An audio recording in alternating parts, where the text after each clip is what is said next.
ఇలాంటి పుస్తక ఓపెనింగ్కి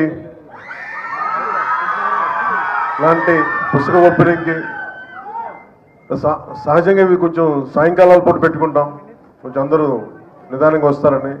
కానీ ఇంత పొద్దున్నే కూడా మీరందరూ వచ్చినందుకు మీ అందరికీ నా హృదయపూర్వక ధన్యవాదాలు, హృదయపూర్వక నమస్కారం.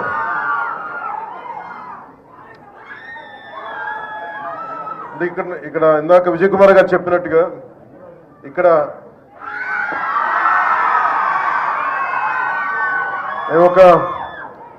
నా గురించి నేను ఏం చెప్పుకోవాలో నాకే తెలియదు.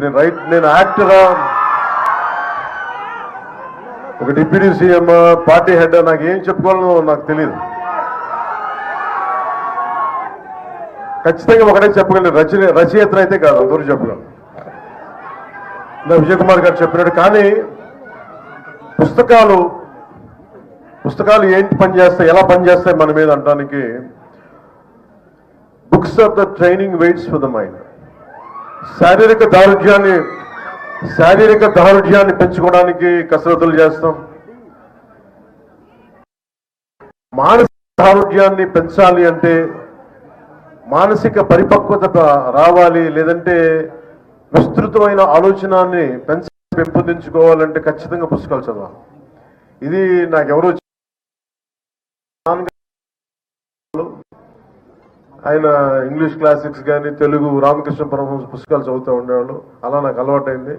అలాగే మా అమ్మ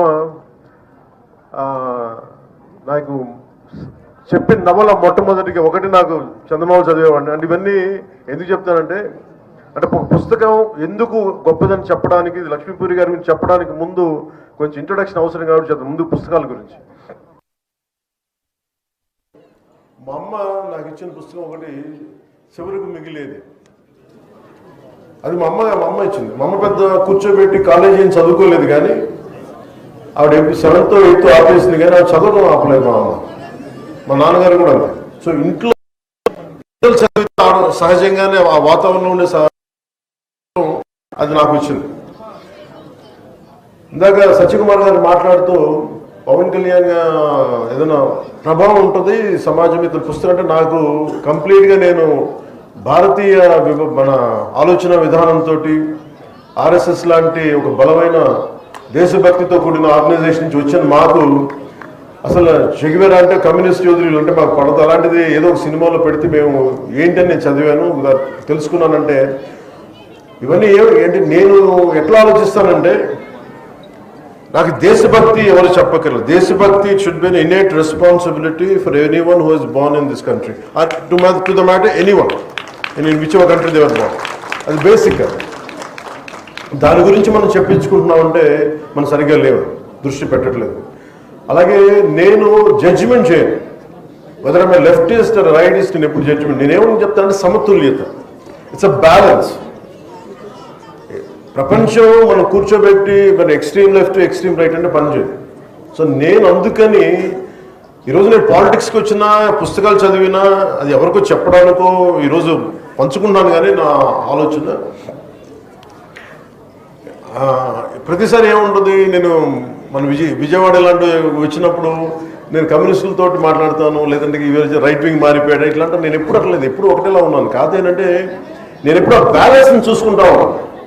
సో ఉదాహరణకి చిట్టా గ్యాంగ్ విప్లవ వీరులది కానీ, ఒక చంద్రశేఖర్ ఆజాద్ కానీ, అలాగే మొత్తం కూర్చోబెట్టి గజనీ మహమ్మద్ మనకి దాడులు కానీ, ఇవన్నీ ఒకటే కాలంలో ఒక 7-8 years టైంలో అటు కమ్యూనిస్ట్ చరిత్ర చదివాను, భారతీయ సంస్కృతి మీదుగా చదివాను. అలాగే నండూరు రామ్మోహన్ రావు గారి విశ్వదర్శనం కానీ, ఇవన్నీ కూడా నా మీద చాలా ప్రభావం చూపించే ఇవన్నీ. సో పుస్తకాల మీద నాకు ఒక అపరిమితమైన ఎందుకు ఇష్టం. చిన్నప్పుడు వెతికాను, మెడ్రాస్కి వెళ్తే హిగిన్ బోథామ్స్ అనో, లేదంటే ల్యాండ్ మార్క్లో, ఇక్కడికి వచ్చిన తర్వాత యుఎస్కి లాంటి వెళ్తే బాన్స్ అండ్ నోబుల్స్ అని అలాంటి పుస్తకాలకి వెళ్ళి వెతికేవాడు పుస్తకాల కోసం, తపన పడతాను పుస్తకాల కోసం. ఇదంతా దేనికి చేస్తానంటే to understand each other culture, మనం వేరే సంస్కృతిని అర్థం చేసుకోవడం. అన్ని జీవితాలను మనం బతకలేం, కానీ ఒక్కొక్క పుస్తకంలో రాసే జీవితం దానికి సంబంధించిన అంశాలు మనల్ని చాలా ప్రభావితం చూపిస్తాయి. అలాగే మనకి పొద్దున్నే చదువుతా నేను వనవాసి అనే విభూతి భూషణ్ బందోపాధ్యాయ గారిది వనవాసి అని పుస్తకం చదువుతూ వచ్చాను. ఆ దాంట్లో అది ఏముంటుందంటే, అది తెలుగు ట్రాన్స్లేషన్. అది అలాంటిది ఆయన గురించి చదువుతూ ఉంటే మనకి 1914-20లో ఎలా ఉండేది కలకత్తా, అప్పుడు పరిస్థితులు ఏంటి, అప్పుడు ఆలోచన విధానం ఎలా ఉండేది, ఇట్లాంటివన్నీ మనకి చాలా అవగతం అవుతాయి, చాలా అర్థమవుతాయి. అలాంటిది మనకి ఈ రోజున మేడం లక్ష్మీ ముర్దేశ్వర్ గారు రచించింది ఆమె సూర్యుని కబళించింది అనే పుస్తకం అంతకుముందు కొంత అవగాహన ఉంది, కానీ ఈరోజు మరి తెలుగులో తిరిగేస్తూ ఉంటే నాకు ఒకటే అనిపించింది, ఆమె సూర్యుని కబళించింది అంటే నాకు ఎంత శక్తి ఉండాలి. ఎవరు సూర్యుని కబళిస్తారు? అత్యంత శక్తివంతులు, అది హనుమాన్జీ, బజరంగ్ బలి. అంటే ఆయనే వెళ్ళి సూర్యుని కబళించడానికి వెళ్ళాడని చెప్పి, అంటే ఇది ఏంటంటే ఒక ఎక్స్ట్రీమ్ ఒక కంపారిజన్. అంటే నువ్వు సాధించదలుచుకుంటే సూర్యుని కూడా మింగేయగలవని ఒక ధైర్యం చెప్పడం దీని వెనక ముఖ్య ఉద్దేశం. అంటే ఇందాక మన సత్యకుమార్ యాదవ్ గారు చెప్పిన చాలా గొప్ప మాటలు చెప్పారు, గుర్తు చేశారు మనకి. మనం ఎప్పుడు కూడా ఇంగ్లీష్లో మిస్టర్ అండ్ మిస్సెస్ అంటామని చెప్తాం, కానీ తెలుగులో మటుకు మనం ఎప్పుడు కూడా మన దేశ సాంప్రదాయంలో మనం ఎప్పుడు స్త్రీనే ముందు పెడతాం. ఇది మాతృస్వామ్య వ్యవస్థ, అందుకే భారత్ మాతాకి జై అంటాం తప్ప భారత్ పితాని మాట్లాడడం, భారత్ మాతే అంటాం మనం. అంటే స్త్రీకి మాతృస్వామ్య వ్యవస్థకి మనం ఇచ్చే అత్యంత గౌరవం. అలాగే ఆమె సూర్యుని కబళించింది అని అంటే ఇది ఎంత ఇన్స్పైరింగ్ టైటిల్ అంటే ఆవిడ సూర్యుని కబళించడం ఏంటి, ఇలాంటివన్నీ ఫస్ట్ చదువుతాయి. మనకి చదివే వాళ్ళకి ముందేంటి ఎలా ఒక టైటిల్ ఎలా ఉండాలి అనేది అంటే మీకు నచ్చుతుంది. ఓజీ అంటే ఏంటని మీరు ఎట్లాగా సినిమా పరంగా మీరు అంటే అదేంటంటే అట్లాగా ఎప్పుడు ఒక పుస్తకం టైటిల్ అదే ఫిల్మ్ టైటిల్ ఏదైనా సరే ముందు మనల్ని ఉత్సుకత రేకెత్తించారు. అలాంటిది ఆవిడ లక్ష్మీ ముర్దేశ్వర్ పూరి గారు ఆవిడ ఒక డిప్లొమాట్, ఒక ఐఎఫ్ఎస్ చదువుకొని ఆవిడ డిప్లొమాట్, అలాగే ఫార్మర్ అసిస్టెంట్ సెక్రటరీ జనరల్ యుఎన్కి. ఆవిడ నుంచి మనం ఎలాంటి పుస్తకం ఆలోచిస్తాం జనరల్గా రాశారంటే ఇలాంటి పుస్తకం అయితే ఆలోచించాం. అంటే స్టార్టింగే మనకి మధుబాబు గారి షాడో నవల్స్ లాగా లాగిపెట్టి ఒకటి కొట్టాడని ఎలా వస్తుంది మనకి, ఒకవేళ వింటి నదుల బాణంలో ముందుకు పరిగెట్టాడు అనేది ఒక యాక్షన్తో స్టార్ట్ అవుతుంది. Any good story should captivate you immediately, should grab you into the narrative. అలాంటిది ఈ పుస్తకం మీరు చదవండి దయచేసి ఈ పుస్తకం. అయితే దీంట్లో బాగా నచ్చింది ఏంటంటే ముందు రావడంతో ఒక బీకా అనే కుర్రవాడిని, ఒక ఇద్దరు అమ్మాయిలు, మాలతి కమల అనే అమ్మాయిలు ఇద్దరు, వాళ్ళని ఏడిపిస్తూ ఉంటారు. వాళ్ళిద్దరు ఏడిపిస్తూ ఉంటారు. ఆ బీకా అనే ఒక కుర్రోడు, అందులో ఒక 60 మంది కుర్రోళ్ళు, వాళ్ళు రోడ్డు మీద వెళ్తూ ఉంటే, వాళ్ళు గ్రామంలో వెళ్తుంటే వాళ్ళు ఏడిపిస్తూ ఉంటారు, మీకు చదువులు ఏంటి అది ఇది అని చెప్పి. వాళ్ళు కూర్చుంటే వాళ్ళని ఏడిపిస్తూ ఉంటే ఆ మాలతి అనే యాక్చువల్లీ కథానాయకు కోపం వస్తుంది, చిన్నపిల్ల కోపం వచ్చినప్పుడు నేను తలుచుకుంటే నేను మట్టిలో కలిపేస్తానని అంటాను. అంటే వాళ్ళందరూ కుస్తీ యోధులు, వాళ్ళందరూ కుస్తీ పట్టేవాళ్ళు. అంటే నువ్వు ఆడపిల్ల నువ్వేం చేస్తావంటే, ఆ అమ్మాయి స్కూల్ ఈ లోపల గొడవ జరగబోతుంది, ఈ లోపల పెద్ద స్కూల్ మాస్టర్ వచ్చేస్తే మళ్ళీ గొడవ ఆగిపోదు. గొడవ ఆగిపోయిన తర్వాత తన అవమానం చేసిన వాడిని వదలదు అమ్మాయి. నువ్వు ఎలారా మాట్లాడుతావు, నాకు శక్తి లేదని ఎలా అంటావు అని చెప్పి మాలతి ఏం చేస్తుందంటే కూర్చోబెట్టి మళ్ళీ ఛాలెంజ్ చేస్తుంది, నువ్వు రారా ఇది కొట్టడానికి సిద్ధం అని చెప్పి. స్కూల్ అయిపోయిన తర్వాత వచ్చి, ఇదంతా ఎప్పుడు జరుగుతుంది, స్వాతంత్ర సమయం అంటే before pre independence time. So అమ్మాయి వచ్చి చాలా తనకంటే ఎత్తైన వాడిని, తనకంటే బలమైన వాడిని, వాళ్ళు కుస్తీలతో లంగోడీలు కట్టుకుని అలాంటి వాళ్ళని ఒక 60 మంది అబ్బాయిల మధ్య ఆడపిల్ల వచ్చి ఎలా కొడద్దంటే పాపం అమ్మాయిని కొట్టేస్తారు, ముందు ముక్కులోంచి రక్తం వస్తూ ఉంటుంది. అలాంటిది అమ్మాయి 2 దెబ్బలు తట్టుకొని కింద పడి లేచి ఒక్కసారి రాముడు రావణాసురుని ఎలా కొట్టాడో నాభి మీద కొట్టాడు అన్నట్టుగా ఒకసారి గుర్తు తెచ్చుకొని ఒక పిడికిలు బిగించి సోలార్ ప్లెక్సెస్ మీద గట్టి దెబ్బలు 5-6 కొడదు. వాడు అలా కింద పడి కూలు పడిపోతాడు. దీంతో స్టార్ట్ అవుతుంది మాలతి క్యారెక్టర్, ఈ ఆమె సూర్యుని కబళించింది అనేది. అంటే this shows the amazing writing ability and of madam Lakshmi Murdeshwar Puri garu. And it is so captivating, madam. The very opening pages are so captivating. It immediately drags it, immediately pulls you to finish the reading at one go. And you have done a fabulous job. దీంతో మనకి ఇది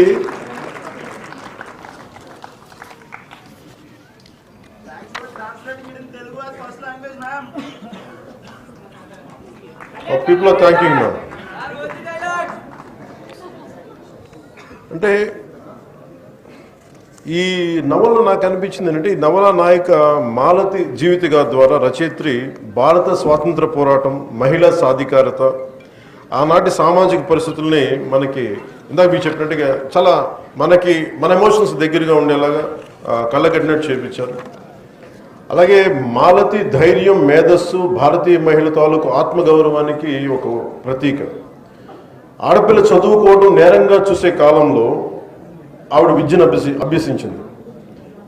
so ఇలాంటి న్యాయశాస్త్రం పట్టా పొంది తన జీవిత భాగస్వామి తనే ఎంచుకుంది. మాలతి కేవలం కథానాయిక మాత్రమే కాదు, మన ఆధునిక భారతీయ మహిళా శక్తికి ప్రతీక.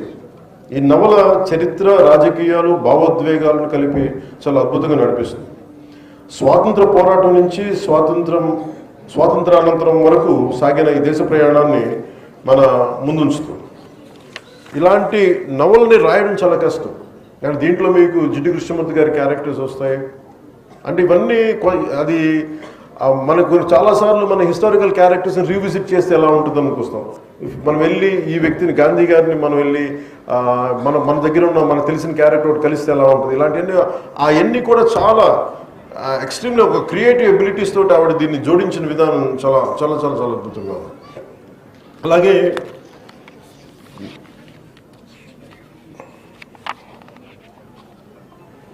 మనకి సంబంధించి ఇలాంటి పుస్తకాల ద్వారా ముఖ్యంగా ఒక జనసేన పార్టీ లీడర్గా కావచ్చు, మీకు ఇష్టమైన వ్యక్తిగా కావచ్చు, లేదా ఒక సగటు దేశ పౌరుడిగా కావచ్చు, నాకు మహిళ నేను పూజించేది దుర్గాదేవి. అలాంటి దుర్గాదేవి తాలూకు శక్తిగా నేను ప్రతి ఒక్క మహిళని చూస్తాను. అంటే ధైర్యాన్ని నింపుతుంది. అంటే లలితా త్రిపుర సుందరి ఎలా ఉంటుందంటే, పురుష దేవతలు కూడా భాండాసురుణ్ణి ఎవరు చంపలేకపోతున్నాము అంటే అందరూ కూడా త్రిమూర్తులు కూడా పరమేశ్వరుడు కూడా ఒకలో రక్షించగలరు. అది లలితా త్రిపుర సుందరి. అలాంటి లలితా త్రిపుర సుందరి దగ్గరికి వెళ్ళి ప్రార్థిస్తే మీరందరూ యజ్ఞంలో మీరు ఆహుతపండి, దాని తర్వాత నేను వచ్చి ఉద్భవించి మీ అందరూ తిరిగి ప్రతి సృష్టి క్రియేట్ చేస్తాను, భాండాసురుడిని సంహరిస్తానని చెప్తే ఇలాంటివన్నీ మనకి పురాణాలు కానీ ఇవన్నీ కానీ మనకి ఏం సూచిస్తాయి అంటే, మన దేశంలో మన సంస్కృతిలో ఉన్నతమైన విలువ మనం ఇచ్చేది స్త్రీకి ఇస్తాం. ఇది ధైర్యం పోతే కూడా మనకి తల్లి దగ్గర నుంచి వెతుక్కుంటాం. అలాంటి చోట నేను జనసేన పెట్టినప్పుడు మన మహిళా విభాగానికి ఏం పేరు పెట్టాలంటే ఝాన్సీ వీర మహిళ అని పెట్టి. ఎందుకంటే స్త్రీ అంటే నాకు కూర్చోబెట్టి పొలిటికల్ పార్టీస్లో మనకి పొలిటికల్ పార్టీ జనరల్ అంటే మహిళా విభాగం ఉంటుంది. నాకేంటంటే మహిళ అంటే మహిళ కాదు, అవసరం వస్తే నాకు మన మేడం లక్ష్మి గారు మురళీశ్వరి పూరి గారు అసలు ఆమె సూర్యుని కబలించిందిలో మహిళలాగా ధైర్యంగా నిలబడే మహిళ ఉండాలి. పోరాటాలు చేస్తున్నప్పుడు అవకాశాల కోసమో రాజకీయ ఎదుగుదల కోసమో కాదు, సమాజంలో బలమైన మార్పు రావాలంటే మహిళ చేయగలదు. అలాంటి మహిళలు మనకి మన జనసేనలో ఉండాలని చెప్పి అందుకనే వాళ్ళకి చెప్పడానికి ఝాన్సీ వీర మహిళా విభాగం అని పెట్టాను. ఎందుకంటే మీరెవ్వరికి తక్కువ కాదు, మీరు బలమైన వ్యక్తులను చెప్పడానికి. అలాగే నాకు ఇందాక కుప్పిల్ పద్మ గారు చెప్తే మా మదర్ గురించి చెప్తామంటే నాకు గుర్తొచ్చింది. ఈరోజు మా మదర్ బాగోలేదు, ఆవిడ బెడ్ రెస్ట్లో ఉన్న చాలా నెలల నుంచి బాగుండట్లేదు. సో మా అమ్మ మాకు ఎంత నిలబడింది అంటే, చిన్నప్పుడు ఈ స్కూల్లో మన ఈ మాలతి క్యారెక్టర్ లాగా ఎవరన్నా మేము ప్రతిసారి ట్రాన్స్ఫర్స్ వల్ల మారుతూ ఉంటే, ఏడిపిస్తూ ఉంటే, గొడవలు పడుతూ ఉంటే స్కూల్కి వెళ్ళిన కొత్తల్లో మా అమ్మ చెప్పేది, నువ్వు ఎందుకు భయపడి పారిపోతావు, నిలబడు, ఏది కావాలంటే రక్షించుకో, నేను 10 దెబ్బలు కొట్టు, నువ్వు తిరిగి 1 దెబ్బ కొట్టు, లేదంటే నువ్వు ప్రపంచంలో బతకలేవు. ఇది మా అమ్మ చెప్పిన మాట. మా వంట నుంచి వచ్చింది కానీ ప్రపంచాన్ని మొత్తం వంటగది నుంచి అర్థం చేసుకుంది. ఇది మా అమ్మకే కాదు, సగటు భారతీయ కుటుంబాల్లో ఉండే ప్రతి మహిళ ఇలాగే ఉంటుంది. సో అలాంటి అలాంటి తల్లి దగ్గర, అలాంటి ఉదయం దగ్గర నేను పెరిగాను. సో అందుకని నేను సంపూర్ణమైన విశ్వాసంతో, సంపూర్ణమైన నాకు మహిళ 33% రిజర్వేషన్ మన ప్రధానమంత్రి గారి నేతృత్వంలోని ఎన్డీఏ ప్రభుత్వం ఈరోజు మనకి తీసుకొచ్చింది. త్వరలో అది ఏదో రాబోయే సంవత్సరాలు అది అమలు అవుతుంది. ఈ లోపల మనకు కావాల్సింది మీరు నిజంగా ట్రూ ఉమెన్ ఎంపవర్మెంట్ అంటే మనం కూర్చోబెట్టి ఒక ఫెమినిజంకి డిఫరెంట్ అర్థాలు వస్తున్నాయి, కానీ ట్రూ మనకి ఎంపవర్మెంట్ అంటే the greatest example is Lakshmi Murudeshwar puri గారు. ఆవిడ అంటే అది అంటే మీకు ఆవిడ ఒక అంటే ఆవిడ రైట్స్ రచయితను అర్థం చేసుకోవాలి మనం. ఎక్కడో మహారాష్ట్ర మూలాల నుంచి వచ్చిన ఆవిడ కష్టపడి ఎదిగి అసలు మెన్ డామినేటెడ్ వరల్డ్లోనే అలాంటిది ఆవిడ ఇక్కడ దాకా వెళ్ళి యుఎన్ దాకా వెళ్ళి ఐఎఫ్ఎస్ దాకా ఈవెన్ యునైటెడ్ నేషన్స్ దాకా వెళ్ళి అక్కడ ఇలాంటి ఉన్నతమైన పదవులు పొంది ఆవిడ స్ట్రగుల్ కూడా దీనిలో కనిపిస్తాయి. ఒకలాగా నా ఫీలింగ్ ఏంటంటే I don't know ma'am, you have to tell me a part of you should be there in this book, a part of your life, a part of your exposure, a part of your, I feel it is a semi-autobiography of yours. I think that's what you feel, I feel. That's more or less your life, right? So it's quite inspiring. We would be reading about you. It's quite inspirational to all of, to everyone, to all the... My parents and that generation, our ancestors. Thank you. So it's truly it's a great thing to do to inspire this generation. And మీ అందరికీ కూడా మనస్ఫూర్తిగా హృదయపూర్వక ధన్యవాదాలు చెప్పుకుంటూ ఈవిడ్ని కలవడానికి మా Janasena parliament సభ్యులు వల్లభనేని బాలశౌరి గారు దీన్ని ముందుకు తీసుకొచ్చారు. అలాగే పుస్తక ప్రేమికులు అమరగడ్డ శాసనసభ్యులు శ్రీ మండల బుద్ధప్రసాద్ గారు. ఎందుకంటే నేను ఓపెన్ చేయడం కంటే కూడా ఆయన చేతుల మీదుగా ఓపెన్ చేసి దానికి వచ్చే అందం వేరు, దానికి వచ్చే ఒక బ్యూటీ వేరు దానికి. అందుకనే ఆయన చేత నేను పట్టుకున్నాను, కానీ బుద్ధప్రసాద్ గారి చేతే ఫస్ట్ దాన్ని ఓపెన్ చేయించాను. అంటే అలాంటి వ్యక్తులు తెలుగు భాషకి ఉపయోగపడే వ్యక్తులు కానీ వారి నాన్నగారు కానీ వారి కుటుంబంలోనే వారసత్వం ఉంది, తెలుగు భాషకి తెలుగు సంస్కృతికి అండగా నిలబడేవాళ్ళు. ఇలాంటి మహామహుల మధ్య నాకు సత్యప్రసాద్ గారు బాగా మాట్లాడతారని తెలుసు. మేము చాలాసార్లు మన మహారాష్ట్రలో ఎన్నికల్లో కూడా పాల్గొన్నాం ఇద్దరం. కానీ ఈరోజు ఆయన భాషను ఉపన్యాసం చాలాసార్లు ఇంట్రెస్టింగ్గా చాలా ఈరోజు నాకు అవకాశం ఇందాక మీరు ఐ లవ్ యూ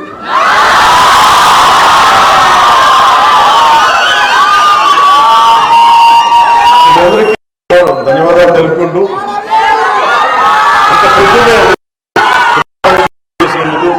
ఈ అవకాశాన్ని అలాగే కృష్ణారావు గురించి చెప్పాలి.